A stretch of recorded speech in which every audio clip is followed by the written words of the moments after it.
O paano? Mauuna na kami, Rowena. Kasi merong pagtrabaho nag-iintay sa amin sa mansyon eh. Kaya anak, Teka lang, sandali. Bakit na isasama si Luna? Hindi pati iwan niya na siya sa amin? lilinawin ko lang sa'yo, Rowena.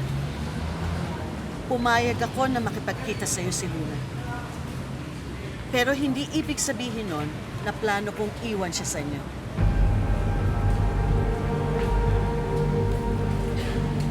Linda, alam kong parang isang anak na ang tuling mo kay Luna. At alam kong hindi rin magiging madali sa'yo ang malayo sa kanya. Pero Linda, ako ang ina niya. Hindi ko mababawi lahat ng panahon na nawala sa amin kung hindi mo siya iiwan sa akin. Kaya Linda, nakikiusap ako sa'yo. Gusto ko na sanang iuwi si Luna.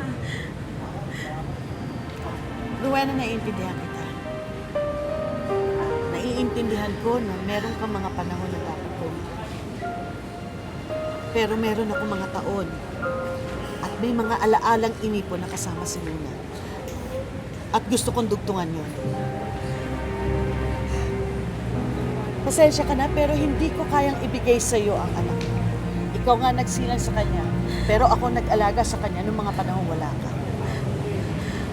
Halika na. Hindi. Hindi ako papayag na kunin mo ang anak ko. Ako ang may karapatan sa kanya. Halika na. Rowena, hindi ako naging madamot sa tanang buhay ko. Ngayon pa lang, hindi ko kayang ibigay sa'yo ang anak ko. Hindi! Hindi! Hindi! Nay! Ma! Tama na po! Nay! Bitawan mo siya, Rowena! Luna! Luna! Sasaktan na ho yung kapatid ko sa ginagawa niyo Luna! eh. Luna! Ako na yung anak ko! Hindi mo pwedeng dalhin yung anak ko! Sandali! Tama na, Nay! Ako na yung anak ko! Luna! Luna! Pumasok ka na! Luna! Pumasok ka na! Sandali! Luna, bumaba ka dyan! Lina! Lina, sandali! Magsasalaman si Luna! Hindi!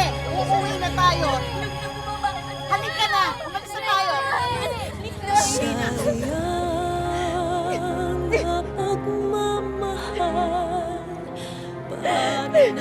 Pag-ibig kong walang hanggan. Sana'y maghintay ang walang hanggan hanggang makilala mo akong iyong mahal. Baka ko matutuhan kita'y kalimutan. Hindi niyo po dapat ginawa yun. Gusto ko pang makasama si Inay at Ate Blanca. Marami pang ibang pagkakataon. Kung gusto mo, imbitahin mo sila sa birthday ko. Malapit na yon.